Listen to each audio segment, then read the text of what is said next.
இப்போ for example வந்துட்டு இப்போ ஊரும் பிளட் சாங் வரும்போது எனக்கு still I remember I don't want to mention the name, but எனக்கு வந்துட்டுல சாங் வந்துட்டு இன்னும் கொஞ்சம் பெட்டராக பண்ணியிருக்கலாம் அப்படின்னு ஒரு வெரிஃபை ஐடியில் ஒரு நல்ல ஃபாலோவர் இருக்கவங்க போட்டாங்க.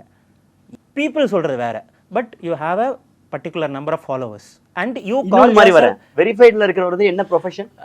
அவங்களோட ப்ரொஃபஷன் வந்துட்டு ரிவ்யூவர் ஆர் வாட் எவர்னு அவங்க சொல்லிக்கிறாங்க. ஓகேங்களா, எனக்கு நான் நெகட்டிவாக கலாய்க்கிற ஜோனுக்குள்ளே போல. எனக்கு என்ன, why the song didn't work for you, what you have expected, you try to analyze, you try to give something so that I can learn. அவ்வளோதான் என்னோடது. 100 பேர் நல்லா இருக்கு சொன்னாங்களே, அதை எடுத்துக்காங்க. அப்போ எனக்கு என்னன்னா ஓவராலாக ஆன் த கோலை இப்போ இதை தான் கற்றுக்கிட்டேன். Okay, there are certain. இப்போ இது ஒரு நியூ, இப்போ ஃபார் எக்ஸாம்பிள் நான் நிறைய படம் பார்ப்பேன், ப்ரீமியரில் வந்துட்டு பயங்கர